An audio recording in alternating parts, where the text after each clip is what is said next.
Hello अस्सलाम वालेकुम everyone, कैसे हैं आप? सब ठीक हैं? आई होप आप सब ठीक होंगे। अल्लाह पाक आपको अपने हिफ्ज़-ओ-अमान में रखे, आमीन सुम्मा आमीन। दिन का आगाज़ एक न्यू ब्लॉग के साथ स्टार्ट करते हैं। मुझे उम्मीद है कि आपको मेरे ब्लॉग पसंद आ रहे होंगे। आपने इस चैनल को सब्सक्राइब करना है और लाइक और शेयर करना है, और कमेंट में मुझे बताना है कि आपको मेरे ब्लॉग्स कैसे लग रहे हैं। यार अगर आज खुद ही सो गई थी, मैं काम कर रही थी, तो मैंने इसको फीडर दी है। तो मैं जब रूम में आई हूँ तो ये खुद ही सो गई थी, और मेरा दिल बहुत खफा हुआ है क्योंकि इससे पहले ये कभी ऐसे नहीं सोई थी। रगड़ जागी है तो फिर हम चले गए थे वीकली ग्रॉसरी करने। तो वीक की जो सब्जियाँ होती हैं वो लेनी थी, क्योंकि हर वीक वो लेनी पड़ती हैं, नहीं तो फ्रेश नहीं रहती इसलिए।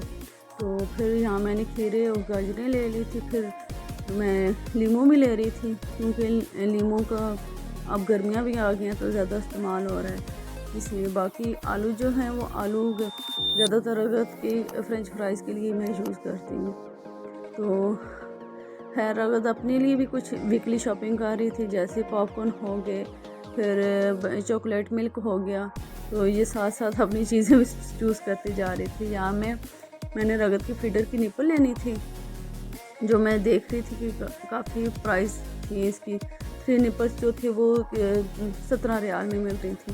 खैर मैंने फिर छोड़ दी हैं, तो नहीं ली थी मैंने। फिर हम आगे थे कि इधर रगत के नगट्स वगैरह लेने थे कुछ, और फ्रोज़न फूड लिए। खैर यहाँ से आज सिर्फ हमने नगट्स ही लिए थे, क्योंकि जब मंथली शॉपिंग की थी तो उसमें हम सारी मंथ की चीज़ें ले गए थे, जिसमें चिकन हो गया, मीट वगैरह हो गया, तो वो सारा कुछ हम ले गए थे। तो ये रगत के नगट्स जो हैं वो हम वीकली लेते हैं, ज़्यादा नहीं लेते।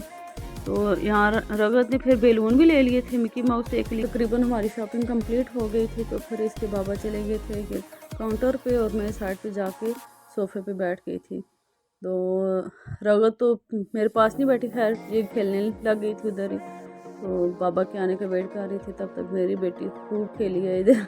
मॉल के अंदर ही फार्मेसी थी, तो मैंने वहाँ से अपनी टैबलेट भी ले ली थी। फिर मेरे हस्बैंड आए तो फिर टैबलेट भी ले आए थे। तो मैंने उन्हें बताया कि इधर ही फार्मेसी, आप इधर से ही टैबलेट ले लें। खैर टैबलेट जब लेके आए हैं तो रगत ने फिर वो कैंडी गम लेनी थी, कैंडी गम लिया इसने।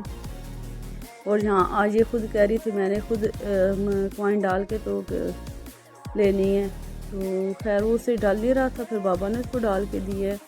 तो फिर इसकी ये जो थी ये कैंडी गम वो उसने ली है।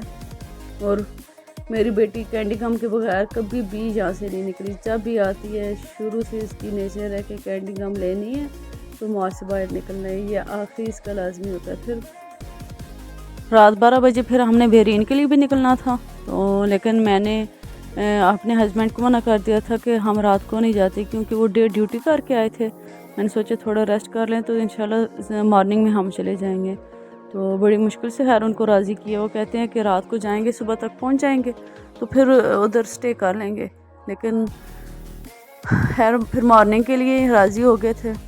फिर सुबह हम तकरीबन 10 बजे यहाँ से निकले हैं रियाद से बेरीन के लिए।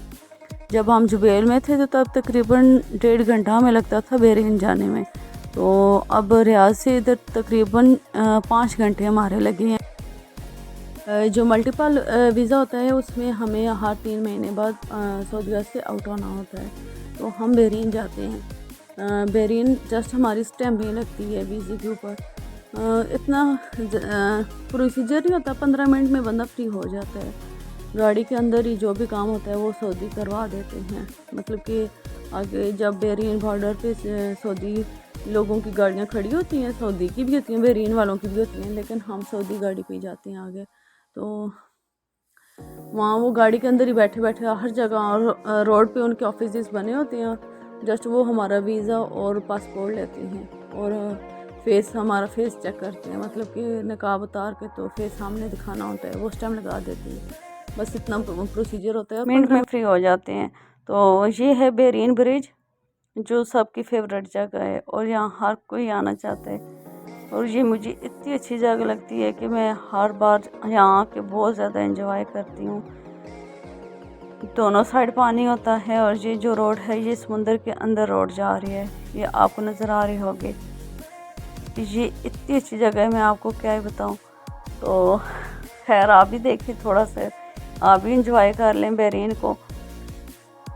दूसरी बात ये कि हमारा ये लास्ट सफ़र था इधर बहरीन का, क्योंकि फिर इंशाल्लाह फिर मैंने पाकिस्तान चले जाना है। पाकिस्तान से जब मैं वापस आऊँगी तो तब मैं परमानेंट वीज़े पे आऊँगी इंशाल्लाह मेरे रब ने चाहा।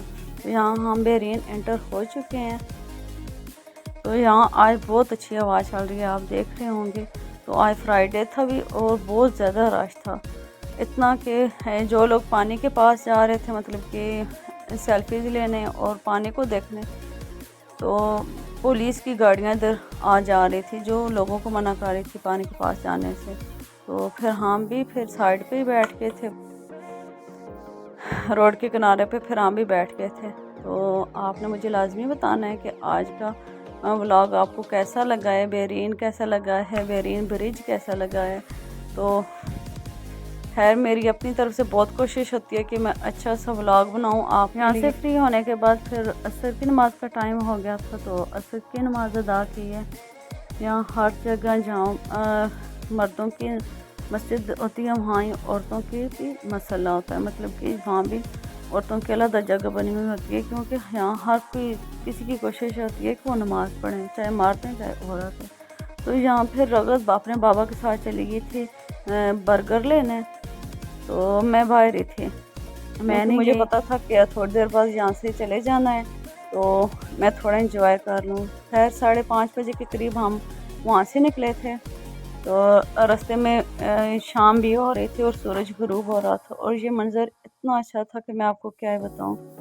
ये कैमरा कभी भी कैप्चर नहीं कर सकता इस चीज़ को जो मैंने रियल में देखा है। खैर आपने मुझे लाजमी बताना है आपको आज का व्लॉग कैसा लगा है।